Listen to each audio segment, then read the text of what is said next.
반갑습니다. 성도 여러분, 은혜의 주님, 또 영광의 주님이 우리와 함께 하십니다. 우리와 함께 하시는 주님을 찬양합니다. 기도합시다. 하나님, 오늘도 저희들에게 새날을 주셨습니다. 어느덧 9월의 마지막 날입니다. 지난 한 달도 하나님께서 저희들의 삶을 인도하여 주셨기에 오늘 이곳에 저희들이 있음을 고백합니다. 주님의 은혜에 감사하며 또 마주할 새로운 달을 저희들이 믿음으로 또 용기 있게 맞이할 수 있도록 오늘 우리와 함께하여 주시옵소서. 예수님 이름으로 기도합니다. 아멘. 오늘 말씀은 고린도후서 4장 전체입니다. 1절부터 18절까지입니다. 네, 오늘도 제가 한 절씩 읽어가면서 우리 내용을 보도록 하겠습니다. 4장 1절입니다. 그러므로 우리가 이 직분을 받아 긍휼하심을 입은 대로 낙심하지 아니하고. 자, 사도 바울은 우리가 이 직분을 받았다라고 말하고 있죠. 이 직분이 무엇일까요? 어제 우리가 본 것처럼 3장 6절에 보니까 그가 또한 우리를 새 언약의 일꾼 되게 만족하게 하셨으니, 그러니까 지금 바울이 말하는 이 직분은 새 언약의 일꾼입니다. 새 언약의 일꾼은 무엇입니까? 바로 예수 그리스도 안에서 주신 이 복음의 능력을 선포하고 전도하고 가르치고 사람들을 구원의 길로 이끄는 이 귀한 전도의 사역입니다. 자, 그런데 이 일이 결코 쉽지가 않았습니다. 그야말로 힘든 상황이 연속적으로 일어나죠. 하지만 그는 낙심하지 아니한다라고 말합니다. 2절입니다. 이에 숨은 부끄러움의 일을 버리고 속임으로 행하지 아니하고 하나님의 말씀을 혼잡하게 하지 아니하고 오직 진리를 나타내므로 하나님 앞에서 각 사람의 양심에 대하여 스스로 추천하느라. 자, 그는 이러한 일을 하면서 편법으로 어떻게 보면 거짓으로 하는 사람들을 많이 봤어요. 거짓으로 주님의 사람이라고 하면서도 하나님의 말씀으로 혼잡케 하는 거짓 지도자들, 거짓 전도자들이 있었던 것이죠. 그러나 바울은 그렇게 하지 않습니다. 오직 그는 하나님 앞과 사람 앞에서, 사람의 양심 앞에서 스스로 진실되게 복음을 전하는 전도자가 되기로 자기는 그렇게 나아가고 있다고 말하고 있습니다. 3절입니다. 만일 우리의 복음이 가렸으면 망하는 자들에게 가려진 것이다. 우리가 이렇게 복음을 열심히 하지만 누군가에게 가려져서 그것을 듣지 못한다면 그것은 결국 그들에게 멸망할 수밖에 없는 결과가 온다고 하는 것이죠. 그러니까 열심히 복음을 전하여 죽을 멸망할 자들을 구원하려고 하는 것이 바울의 사명이었고 그것에 그는 헌신하고 있었습니다. 하지만 그 상황은 여러 가지로 어려움이 참 많았습니다. 자, 4절에 보니까 그 중에 이 세상의 신이 믿지 아니하는 자들의 마음을 혼미하게 하여 그리스도의 영광의 복음의 광채가 비치지 못하게 함이니 이는 그리스도는 하나님의 형상이니라. 자, 복음을 전할 때 부딪히는 많은 어려움 가운데 지금 바울이 말하는 것은 사람들의 마음이 혼미하게 되었어요. 그 이유가 이 세상의 신이 그렇게 만들었다는 것이죠. 이 세상은 하나님을 반역하는 세상 전부를 가리킵니다. 이 세상의 신은 곧 사탄이죠. 그들의 우두머리, 사탄이 사람들의 마음을 가리어서 복음을 깨닫지 못하고 받아들이지 못하게 하고 있는 그러한 세상의 모습이에요. 그리스도의 그 생명의 복음의 광채를 가리어서 보지 못하게 하는 그러한 상황이죠. 그러나 이런 상황에서도 바울은 전하기를 멈추지 않습니다. 6절에 그는 말합니다. 오직 그리스도 예수의 주 되신 것, 예수를 위하여 우리가 너희의 종된 것을 전파함이라. 이런 상황에서 바울은 그가 무엇을 전해야 하는지를 알았고 그리고 그것을 전하였습니다. 그것은 바로 예수 그리스도의 주 되심, 예수님이 우리의 주님이시다, 예수님이 다스리신다, 예수님이 다스리시는 복음과 하나님의 나라가 옴을 그는 선포하였던 것이죠. 그는 이 어려움에도 무엇을 선포해야 될지 결코 그것을 타협하지 않았음을 볼 수 있습니다. 그 이유는 6절처럼 예수 그리스도의 얼굴에는 하나님의 영광을 아는 빛을 우리 마음에 비추셨습니다. 우리 마음에는 그리스도를 아는, 하나님을 아는 그 지식의 영광이 비춰졌기 때문에 이 모든 어려움에도 불구하고 복음에 헌신하고 있음을 보여주고 있습니다.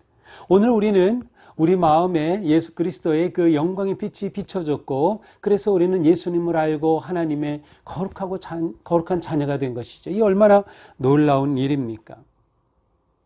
우리는 그 영광의 빛을 보았어요. 우리가 이렇게 복된 존재인 것이죠. 7절 이하는 또 다른 사도 바울이 겪는 어려움을 보여주고 있습니다. 7절입니다. 이 보배를 질그릇에 가졌으니 바울은 하나님의 영광의 빛을 받았지만 이 보배를 질그릇에 담고 있다. 그 자신을 질그릇에 비유하고 있습니다. 질그릇은 무엇입니까? 토기로 만든 그릇이죠. 너무나도 깨지기 쉬운 그릇이 질그릇이죠. 연약한 것이에요. 이것과 관계된 말씀이 11절에서는 죽을 육체라고 표현이 되어 있고요. 16절에서는 겉사람 이렇게 표현이 되어 있어요. 내일 보게 될 5장 1절에서는 장막집 이렇게 표현이 되어 있어요. 장막집, 겉사람 이러한 것들 다 질그릇과 같이 통하는 그러한 개념이에요. 깨어지기 쉬운, 부서지기 쉬운, 상처받기 쉬운 우리 자신을 말하죠. 바울 자신이 그렇다는 거예요. 질그릇이다. 하지만 이 놀라운 법에 하나님의 영광의 그 빛을 이 질그릇 같은 나에게 주셨다라고 하는 것이에요. 따라서 나에게 이러한 영광의 빛이 있기 때문에 어떻게 합니까? 8절 사방으로 우겨쌈을 당하여도 답답한 일을 당하여도 9절 박해를 받아도 거꾸로짐을 당하여도 자 이러한 상황 가운데 있습니다. 사탄이 사람들의 눈을 혼미하게 해서 그리스도의 빛을 보지 못하게 하는 상황, 더 나아가서 이 상황이 오히려 공격적으로 바울에 대하여 우겨싸고 답답한 일을 일으키고 거꾸로뜨리고 박해를 하는 그런 상황이죠. 그러나 질그릇 같은 날 할지라도 내 속에 그리스도의 그 영광의 보배가 있기 때문에 그는 이 모든 상황에서 어떻게 합니까? 우겨쌈을 당하여도 쌓이지 않는다. 답답한 일을 당하도 낙심하지 않는다. 박해를 받아도 자기는 포기하지 않는다. 거꾸로뜨림을 당하여도 망하지 않는다라고 고백하고 있습니다. 그러면서 그가 당하는 이 고난을 예수 그리스도의 십자가의 죽음과 연결합니다. 10절 우리가 항상 예수의 죽음을 몸에 짊어지면 예수님의 그 고난, 십자가의 고난을 바울은 자기가 당하는 이 박해의 고난을 통해 그 고난을 자기가 짊어지고 있다고 생각했어요. 우리가 이것을 짊어지는 이유가 무엇입니까? 예수의 생명이 우리 몸에 나타나고 또한 예수의 그 생명이 우리의 죽을 육체에 나타나게 하려 함이라. 어떤 상황에서도 이렇게 믿음을 지킴으로 예수의 생명이 내 안에서 살아있게 하기 위해서 그는 포기하지 않고 나아가는 자신을 고백하고 있습니다. 그런즉 사망은 12절입니다. 그런즉 사망은 우리 안에서 역사하고 생명은 너희 안에 역사하느니라. 여기서 사망이 우리 안에서 역사한다. 이것은 고난과 역경이 지금 우리 가운데 있다. 바울과 바울의 그 전도하는 사역 팀이죠. 우리 가운데 있지만 그러나 우리들을 통해서 생명은 너희 안에 있다. 성도들에게 너희 안에 생명의 역사가 일어나고 있는 것이다 라고 말하고 있습니다. 14절입니다. 주 예수를 살리시니가 예수와 함께 우리도 살리사 너희와 함께 그 앞에 서게 하실 줄을 아노라. 하나님께서 예수 그리스도를 살리셔서 부활의 영광을 주신 것처럼 우리가 이렇게 고난의 길을 걷지만 또한 우리를 살리셔서 그처럼 그리스도 앞에 하나님 앞에 서게 하실 것을 바울은 바라보고 있습니다. 이것은 바울의 희망이죠. 미래에 대한 확신이라고 할 수 있어요. 그리하여 그는 오히려 감사로 말미암아 은혜가 더하여 하나님께 영광을 돌리게 하려 함이라. 자신의 박해와 고난당하는 모든 상황이 오히려 하나님께 영광을 돌리게 하려는 하나님의 은혜라고 고백하고 있습니다. 16절 그러므로 우리가 낙심하지 아니하노니 우리의 겉사람은 낡아지나 속사람은 날로 새로워지도다. 그렇습니다. 바울은 이 고난 속에서 질그릇 같은 자신이지만 오히려 이 상황에서 낙심하지 않는 것은 우리의 겉사람은 고난과 여러 어려움으로 점점 낡아지고 있지만 속사람은 오히려 더 강하여지고 속사람은 오히려 더 새로워지니 바울은 이 희망과 이 기쁨으로 넉넉히 하나님이 맡기신 일을 감당하고 있습니다. 17절 우리가 잠시 받는 환난에 경한 것이 지극히 크고 영원한 영광에 중한 것을 우리에게 이루게 하려 함이니 우리가 주목하는 것은 보이는 것이 아니요 보이지 않는 것이니 보이는 것은 잠깐이요 보이지 않는 것은 영원함이라. 지금 받는 환난은 경한 것이다. 오히려 그 이후에 받게 될 그 영광, 그것은 중한 것이다. 그러므로 이 지금의 모든 어려움을 그는 넉넉히 이겨내며 낙심하지 않고 주목하여 보겠다. 무엇입니까? 하나님께서 주시는 그 영원한 생명과 영광을 주목하여 보며 지금 이 모든 어려움을 이겨나가는 자신을 고백하고 있습니다. 자, 오늘 말씀을 보면서 우리는 사도 바울이 믿음으로 살아가는 그 모습, 그리고 사도 바울이 맡겨주신 사명을 감당해내는 그 모습을 잘 알 수 있습니다. 우리는 우리의 영적 삶이 환난과 시련 가운데 있다는 것을 우리는 잘 압니다. 우리가 그러한 상황 가운데 있기 때문이죠. 하지만 우리는 이것을 이상하게 여기지 않습니다. 오히려 어쩌면 이것이 당연한지도 모릅니다. 하나님의 말씀에 순종하며 진리의 길을 걷고자 하는 자에게는 고난과 어려움이 있다고 하는 것이죠. 그래서 우리는 질그릇인 우리 자신을 종종 느낍니다. 너무나도 쉽게 상처받죠. 너무나도 무너지는 우리 자신을 보죠. 하지만 우리는 이런 상황에서 내가 비록 질그릇이지만 질그릇의 가치는 질그릇 자체에 있는 것이 아니라 질그릇 안에 무엇이 담겨 있느냐가 결정합니다.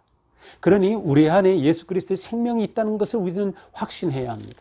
우리가 비록 질그릇 같고 고난과 역경과 어려움을 당한다 하더라도 내 안에 복음의 생명이 있다. 내 안에 하나님의 사랑이 있다. 이 보배가 내 안에 있다고 하는 그 확신과 믿음을 가진다면 우리는 바울과 같이 넉넉히 이겨낼 수 있으리라고 생각을 합니다.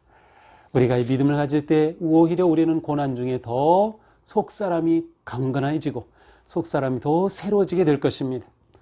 코로나의 이 19의 어려움과 위기가 끝날 때 우리도 모르게 우리의 믿음이 더 견고해지고 우리의 모습이 하나님 앞에 더 거룩하게 세워진 속사람이 강건해진 모습을 본다면 얼마나 기쁘겠습니까? 우리는 바로 그것을 바라보며 지금의 모든 고난과 역경을 이겨 나가는 것입니다.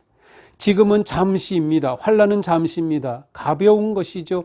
보이는 것일 뿐입니다. 그러나 우리의 미래는 영원하고 그 영광은 중하고 보이지 않는 것이 우리에게는 더욱 중요합니다. 왜냐하면 우리에게는 최후의 승리와 영광의 부활이 있기 때문이죠. 우리가 이 희망을 가지고 나아갈 때 우리도 바울처럼 연약하나 믿음으로 승리하는 속사람이 강건해지는 질그릇의 보배를 품은 거룩한 존귀한 우리 성도들 오늘 하루도 승리하게 되기를 주님의 이름으로 축복합니다. 기도합시다. 주님, 사도 바울이 당한 그러한 많은 어려움들을 보면서 그가 이 모든 상황 가운데서도 거룩한 하나님의 사람으로 세워져간 모습을 보여주셨습니다. 주님, 저희가 그렇게 되기 원합니다. 우리에게 닥쳐오는 모든 환난과 시련과 어려움과 이 고난 속에서도 주님, 저희들이 낙심하지 않게 하여 주시고 저희들의 속사람이 오히려 강하게 하여 주시고 질그릇 같은 우리지만 우리 안에 주신 영광의 그 보배를 저희들이 볼 수 있도록 도와주시며 최후의 승리, 영광의 승리, 부활의 그 영광을 바라보며 지금의 모든 고난을 이겨나가는 그리고 어떠한 방해와 시련과 역경이 있다 하더라도 우리를 불러 세우신 하나님의 그 뜻에 기꺼이 순종하며 진정한 성도로 거룩한 삶을 넉넉히 살아가는 우리 모두가 되게 하여 주시옵소서. 예수님 이름으로 기도합니다. 아멘. 네, 성도님들 오늘 9월의 마지막 날이죠. 은혜 가운데 잘 보내시고 또 희망찬 10월을 맞이할 수 있기를 바랍니다. 내일은 초하루 새벽 예배가 있습니다. 추석이지만 온라인으로 하다 보니까 우리는 계속할 수 있어요. 그래서 내일 초하루 새벽 예배 5시 30분입니다. 예배 후에 또 말씀만 따로 또 제가 올리긴 하겠지만 5시 30분 새벽 예배 또 이후라도 교회에서 보내드린 그 문자 링크를 통하여서 함께 참여하시고 기도와 찬양과 또 말씀으로 10월을 맞이하게 되기를 바랍니다. 사랑합니다. 축복합니다.